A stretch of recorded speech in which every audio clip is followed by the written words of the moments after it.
she waited 70 years, only to exchange it for a fleeting encounter. When she realized the man before her was her first love from 60 years ago, she ignored the stares of others and quietly walked up to him. First, she placed a pocket watch into his hand, then looked at him with deep affection and said, "Come back to me." Richard, completely puzzled, stood in utter confusion. Before he could even ask what was happening, the woman had already turned and walked away. Though they were total strangers, as he watched her resolute yet lonely figure fade into the distance, he felt an inexplicable sense of sorrow. But soon, he pulled himself back together and rejoined the cheerful atmosphere. Meanwhile, the woman, tears glistening in her eyes, seemed as though she had finally fulfilled a lifelong wish. Upon returning home, she silently locked herself in her room, drew back the curtains, and took one last look at the calm surface of the lake outside. Then, as her favorite music played, she gently caressed one of Richard's unpublished compositions, holding it to her chest as if embracing a lover. And that very night, she passed away peacefully. In the blink of an eye, 8 years had passed. Once a naive and inexperienced young man, Richard had, through relentless effort and determination, become a renowned screenwriter. The script the elderly woman had once handed him had already brought him great fame, but success had not made him lose his way. Deep in his heart, he still dreamed of creating the world's greatest stage play, hoping to etch his name into the Hall of Fame of screenwriting. Yet realizing such a dream was far from easy, recently, a lack of inspiration had left him unable to complete his new script, and the frustration weighed heavily on him. So, on a whim, he packed a few essentials, planning a spontaneous trip. But just as he reached the elevator, he ran into his boss, who had come to demand the overdue manuscript. Without arguing, Richard simply got into his sports car and drove off. Unbeknownst to him, this impulsive decision would set the wheels of fate in motion. After driving for a while, he felt an inexplicable pull toward a certain hotel by the roadside, and so he turned in. While checking in, he met an elderly man with a full head of white hair. Through casual conversation, he learned the man's name was Arthur. Arthur had come to this place with his father when he was just 5 years old, and 70 years later, he was still living and working here. Having spent his entire life at the hotel, Arthur claimed to know every corner of it like the back of his hand. At first, their chat was light and casual, but as Arthur escorted Richard to his room and was about to leave, he suddenly paused, as if something had struck him, then abruptly asked, "Haven't we met before?" Since it was Richard's first time at the hotel, he immediately replied no. Realizing his question had been a bit odd, Arthur apologized and quietly left. Richard then took out the pocket watch the elderly woman had given him 8 years ago and glanced at the time. Realizing it was almost mealtime, he headed downstairs to the restaurant, only to be told it wouldn't open for another 40 minutes. So he wandered into the hotel's adjoining museum to pass the time. Inside were displays of centuries-old artifacts, each with its own silent story. As Richard examined one of the exhibits closely, he suddenly had the strange sensation that someone was watching him. Unable to shake the feeling, he turned around, only to find himself facing the portrait of a stunningly beautiful woman. It was as if she had been waiting for him all along. The moment he unconsciously stepped closer, the light around her seemed to glow with a surreal brilliance. Her beauty was unparalleled, elegant, timeless, and so captivating that a single glance etched her into Richard's memory forever. But when he looked beneath the painting for information, he found nothing. No name, no date, no details at all. Intrigued and unsettled, Richard sought out Arthur, hoping the well-informed old man could offer some insight. Arthur's story, when he finally spoke, was like a key unlocking a long-buried door in Richard's memory. The woman's name was McKenna, a renowned stage actress of her time. In 1912, she performed at the theater of this very hotel. For reasons unknown, she later acquired the hotel, which is why her portrait had remained on display for so long. Despite the significant age difference and not knowing whether she was still alive, Richard found himself hopelessly infatuated with McKenna. For several days, he wandered around like a lost soul. Eventually, unable to suppress his growing obsession, he took his car and drove to the nearby library in search of more traces of McKenna. Yet, no matter how thoroughly he searched, he couldn't uncover any additional information about her. Just as he was about to give up, the librarian brought him several rare theater biographies, one of which, by chance, turned out to be McKenna's autobiography. As Richard excitedly opened the book to examine it, a photograph immediately left him stunned, because the woman in the picture was unmistakably the same lady who had inexplicably given him a pocket watch 8 years earlier. In that moment, confusion and disbelief overwhelmed his mind. Determined to unravel the mystery, he followed the clues and located the author of the magazine article. However, when the writer learned the purpose of Richard's visit, he showed no intention of speaking with him, until Richard revealed the exquisite pocket watch. It turned out that this very watch had once belonged to McKenna and was said to be something she kept close at all times. Strangely, it had gone missing on the night of her death. Upon learning the truth, Richard was utterly shocked. He hadn't known McKenna had passed away, and even more startling was the fact that the night she died was the very night he received the pocket watch. Sensing Richard's emotional state, The writer finally invited him inside and proceeded to show him a collection of theater props and McKenna's personal belongings from when she was alive. Surrounded by objects once touched and used by the woman he had dreamed about, Richard suddenly found himself wondering what kind of person McKenna truly was.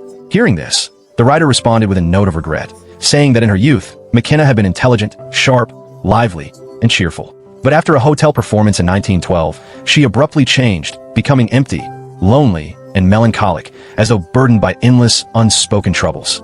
At first, Richard hadn't thought much of it, nor did he question the drastic shift in her personality, until he noticed that one of McKenna's most cherished possessions was a music box shaped exactly like the hotel he was staying in. What made Richard's disbelief even stronger was that the music box played his favorite song, and even the book McKenna had repeatedly read during her lifetime was authored by his philosophy professor from university. It seemed that everything in the room was somehow intimately connected to him. However, the most astonishing revelation was that the book McKenna had been so fond of was about time travel. Armed with this new information, Richard immediately sought out the professor to learn more about the concept of time travel. The professor then shared with him the story of his own experience with time travel. That day, he stayed in an ancient room where everything was furnished in a way that seems frozen in time, with no modern products in sight. Holding a coin from that era, he repeatedly recited the time from that period, and, to his astonishment, he was transported back to that very time. When he returned, he was utterly exhausted and drenched in sweat. However, after that experience, he tried countless times again, but he never succeeded in traveling through time once more. Hearing this, Richard became eager to try it for himself. After all, the ancient hotel met all the necessary conditions. Determined, he first went to an antique store and purchased coins that were in circulation in 1912. He then returned to his hotel room, dressed himself in vintage clothing from that year, and recorded his thoughts on a tape recorder, imagining himself traveling to 1912. He then put away all modern items from the room, lay down on the bed, and repeatedly listened to the recording, attempting to hypnotize himself into the same experience. No matter how hard he tried to focus, he couldn't manage the time travel he desired. The deep sense of frustration drove him to the brink of collapse. In despair, he returned to the hotel museum, repeatedly admiring McKenna's extraordinary beauty. Suddenly, a guest record from the hotel in the display case caught his eye. In a frenzy, he quickly found Arthur, who was sound asleep due to his illness. He wanted to know if there were any guest records from 1912 still stored at the hotel. Upon learning that all the old items were kept in the attic, Richard grabbed a flashlight and headed to the dusty space. To his surprise, he found the records from that year, clearly noting McKenna's check-in date and room number. As he prepared to check the next page, he shut his eyes tightly, unable to look any further. Unsurprisingly, he found his own check-in details and room number, which meant, without a doubt, that he had indeed met McKenna before. With this new information, Richard returned to his room, ready to attempt the time travel once more. This time, he hid a recorder under the bed. He then held his breath, focusing entirely on the time and place he wished to travel to. Slowly, he drifted into sleep. As he did, the hotel curtains began to shift continuously. When Richard finally woke up, he found everything around him had changed dramatically. Even he couldn't believe that he had actually succeeded in traveling through time. However, before he could celebrate, a woman's voice came from behind him. In a panic, he quickly hid behind the curtains to avoid being noticed. Yet, a moment later, he peered through a small gap to check. To his surprise, he had ended up in someone else's room. Looking at the person's attire, he was even more certain that his time travel had worked. To avoid any unnecessary trouble, he quickly slipped out of the room while the other person wasn't paying attention. The sudden sound of a door closing caught the man's attention. Stepping out of the room, Richard pretended to be casually walking by, which successfully dispelled the man's suspicions. He then followed the guest record he had reviewed that night and found a room where McKenna was staying. However, it was McKenna's maid who opened the door. She assumed Richard was just an ordinary fan, so without revealing any information, she quickly shut the door. Feeling clueless, Richard went down to the lobby, only to be surprised by how busy the hotel business was back in the day. Everyone's faces were filled with joy, and Richard couldn't help but be infected by the atmosphere, unwittingly flashing a happy smile. Just then, a ball suddenly fell into his arms, and to his astonishment, the little boy in front of him was none other than young Arthur. It turned out that, just as the elderly Arthur had said, they had indeed met before. As this thought crossed his mind, Richard remembered the elderly Arthur's words about the hotel in 1912 having a theater, and the time he had chosen for his time travel was during the days when McKenna performed. In his eagerness to meet the McKenna he had longed for, Richard went straight to the theater to ask around for any information about her. However, everyone still treated him like just another obsessive fan and ignored his questions, not offering any useful information. Unable to get any answers, Richard headed backstage and decided to knock on the dressing room doors one by one. To his surprise, he bumped into an elderly woman who was delighted to see a handsome young man standing before her. Luckily, Richard reacted quickly enough, managing to protect himself and obtain crucial information. He learned that McKenna was taking a walk by the lake. Excited by the news, Richard immediately rushed to the lake and, sure enough, saw a solitary but beautiful figure wandering in the dappled light. Before their actual meeting, Richard had rehearsed the scene countless times in his mind, imagining the things he wanted to say and the emotions he wanted to express. However, when he finally came face to face with McKenna, he was so nervous that he couldn't utter a single word, only feeling the rapid beating of his heart. In the end, it was McKenna who broke the silence first. Is it you? Richard was startled after hearing this. Could it be that McKenna had been waiting specifically for him? But before he could ask, their conversation was interrupted by McKenna's manager. The manager was a typical control freak who would never allow any strange man near McKenna, so he was filled with suspicion and hostility toward Richard, who had appeared suddenly. However, it seemed McKenna sensed something as well. Ignoring her manager's warning, she turned around to look at Richard, who had followed her. That night, Richard sneaked into the hotel's ballroom in hopes of seeing McKenna again. He was fortunate enough to find her dancing with someone else. With just a little strategy, he managed to get close to her and hoped to share a dance. At first, McKenna struggled to refuse, citing that they were strangers, hesitant to accept Richard's offer of physical contact. But soon, she found herself drawn to Richard's deep affection and, both nervous and moved, she accepted his invitation. Just as the two were immersed in the delicate feelings between them, the manager suddenly appeared, accompanied by hotel security, and demanded that Richard leave immediately. Watching Richard walk away, McKenna was the first to defy her manager's wishes and followed him. However, they didn't go far and instead stood at the door for a brief conversation. After introducing their names and professions, Richard was eager to know why McKenna had blurted out, "Is it you?" when they first met. But McKenna responded with silence instead of an answer. Richard also wanted to know when they could meet again, but the manager was already watching from a distance, so McKenna didn't dare stay long and quickly said goodbye to Richard. Richard thought he had no more chances, feeling dejected as he hid in a corner, unaware that McKenna had developed feelings for him as well. That night, she found herself lingering on the memories of their brief, intimate moments from earlier in the day. However, just then, the manager once again made an untimely appearance. He reminded McKenna to control her emotions, especially with the performance the following evening, and that there must be no mistakes. As the crisp sound of birdsong echoed, Richard, who had not yet checked into the hotel, woke up from the sofa in the hallway. After checking the time on his pocket watch, he quickly tidied himself up and headed to McKenna's room, hoping to invite her to breakfast. Fortunately, the maid hadn't woken up yet, and it was McKenna who answered the door. However, McKenna instinctively turned down his kind offer. Despite this, Richard was determined not to give up. He suggested either breakfast or lunch, and if neither worked, a walk together would be fine. During their conversation, Richard not only expressed his sincere feelings but also, at the right moment, took McKenna's hand. Faced with his persistent advances and worried about waking the maid in the room, McKenna, who already had feelings for him, reluctantly agreed to a walk in the afternoon. After agreeing on the time and place, Richard went to the hotel front desk to check in. The reason he waited until now to do so was so that he could leave a similar piece of information in the registration book, something he had seen before. Though there were a few small hiccups in the process, everything ultimately went smoothly. Just as he was about to return to his room, he noticed young Arthur quietly crying nearby. Richard knew he had probably been scolded for playing with a ball in the lobby. Seizing the opportunity, he quietly took the ball from the front desk and handed it to Arthur. See you around, Arthur. After lunch, Richard met McKenna as agreed, but her manager had secretly followed them.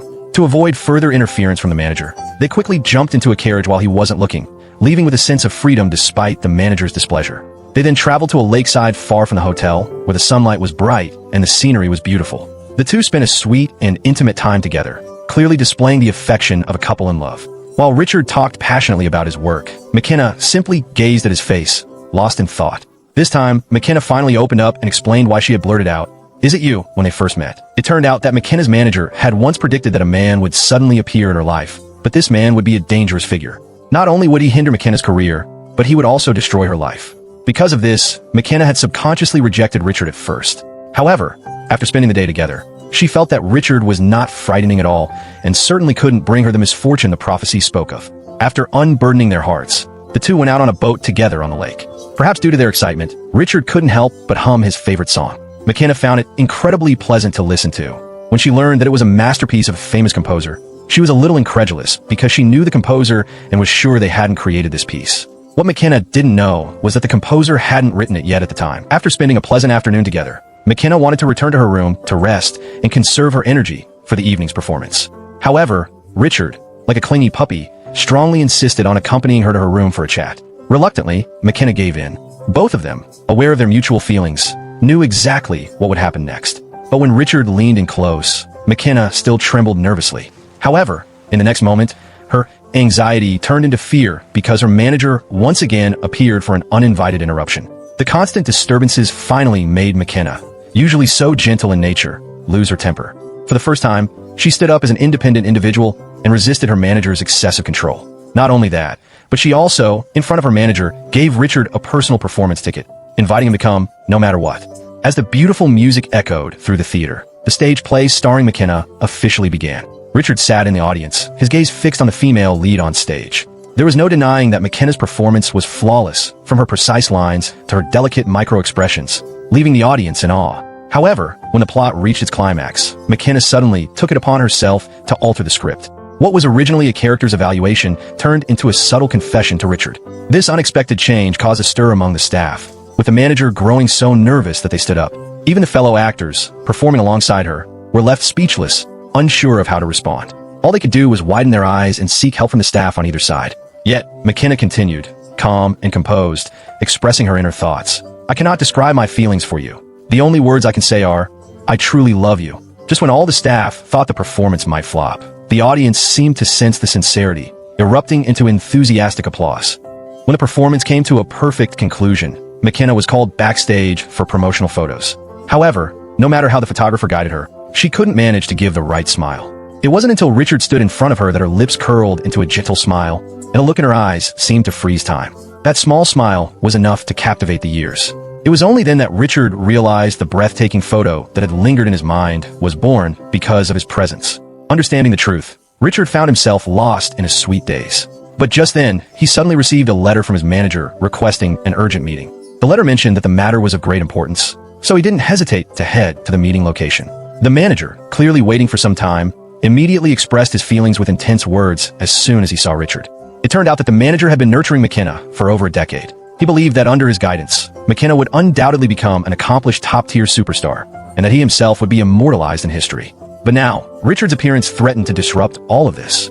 Therefore, he firmly demanded that Richard leave McKenna as soon as possible. Richard had always thought that the manager's possessiveness over McKenna was driven by a man's desire for a woman. But now he realized it was driven by the ambition to create the ultimate product and cement his own place in history. Richard apologized for his actions, but firmly stated that he would never leave McKenna because he truly loved her and wanted to spend the rest of his life with her. Seeing that the manager disagreed, he immediately ordered his subordinates to teach Richard a harsh lesson. Meanwhile, after the performance ended, McKenna began searching anxiously for Richard. Seeing her distress, the manager told her that Richard had already left and would never return.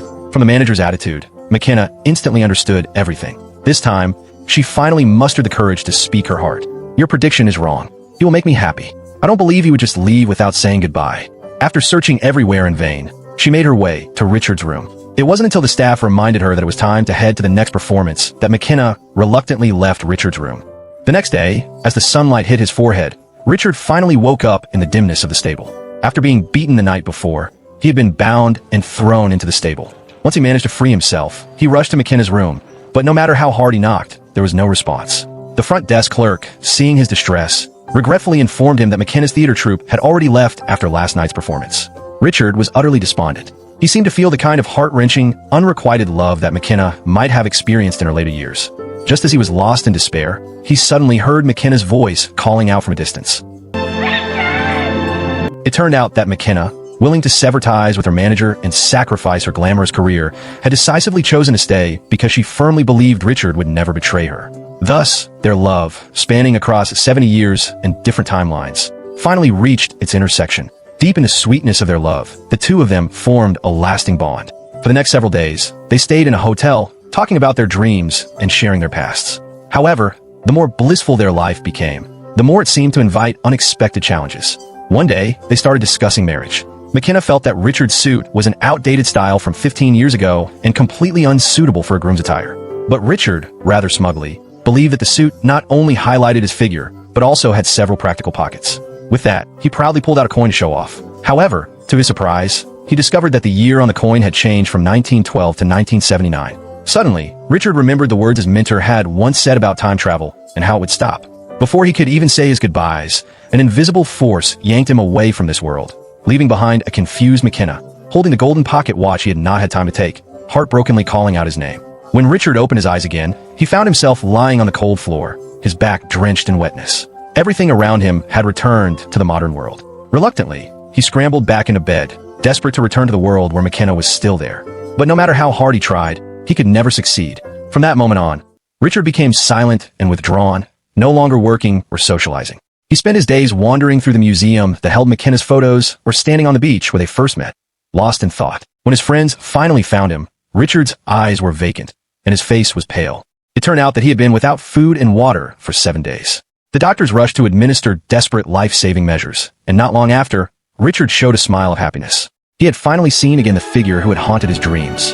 In this third timeline, the two of them, deeply in love, were able to continue the romance that had remained unfinished.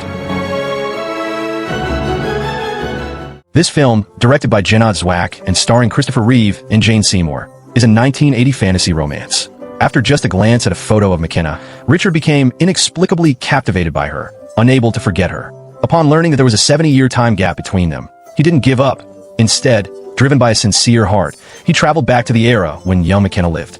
Thus, their extraordinary love story began, spanning across time. Sadly, time travel, like a dream, eventually comes to an end, and one day, Richard wakes up to find himself unable to see his love again. He passed away, heartbroken.